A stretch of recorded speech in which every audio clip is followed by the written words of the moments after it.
As a matter of deliberate management decision, we decided to shut down the refineries and then to work on them. Our reasons are very simple. First, crude oil supply to these refineries were constraints. As you may be aware, between Escrabos into Warri all the way to Kaduna, those lines are completely compromised. We did everything possible. Warri to Kaduna, Warri to Escrabos is holding until we shut it down, but it's still not able to deliver even the capacity that Warri refinery requires, because once you put pressure on it, the line gives up.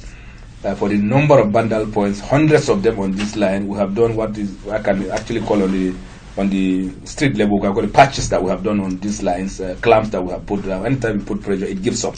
So you are not able to deliver even enough volume for you to sustain the operations of Warri, talk less of adding Kaduna refinery. So you have to do some form of batch processing. Refineries are not cars that you can switch on and off. They have to run continuously and consistently. Once you are not able to guarantee crude oil stock, feedstock, it's needless to continue to operate it. Number two, a number of mistakes that we have made in the last 20-25 years managing our refineries. First, in terms of getting the rehab works properly done, we didn't do that for very many reasons, and a number of them due to interventions from outside our control. And now those interventions are completely absent today. Today we have one of the best working and business environment that we can ever think of, and we have all the assurances that these processes will continue. So what we decided to do is to shut them down and conduct a full rehab. We started a process around some form of original refinery builder framework, and it took us time, about a year of a process, procurement process, and eventually we ended up with the very bad situation, which is that the original refinery builder, particularly for Port Harcourt, clearly declined that they cannot come down on the ground here. They have to nominate an agent. And we also realized, definitely as a matter of strategy, that we should not have started that in the first instance, because it's simply, you don't call the maker of a car to do servicing of your car for you. It's in a very simple sense. That's what we tried to do. And so we aborted that process, and when we came on board, we decided to do what is right, which is to get the right EPC contractor to help us to work this out. That has reached very advanced stage.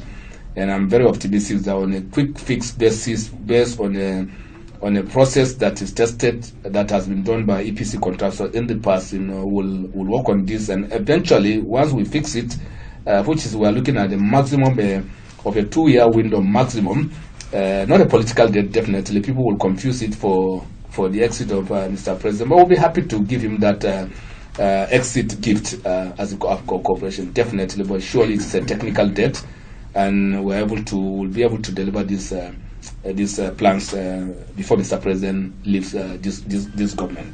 But once that is done, we are also going to do what we call an OEM process. That means we are going to invite the private sector to manage and operate this refinery for us in conjunction with NNPC support. This is best practice anywhere in the world. Owners of refinery, typically they don't operate it. They will always get an O&M contractor to do it. We'll copy that. And eventually, our advice has always been to government that, yes, once we are done with this, please we'll move to the Nigeria LNG kind of structure, where the government's equity or NNPC's equity is at minimal level.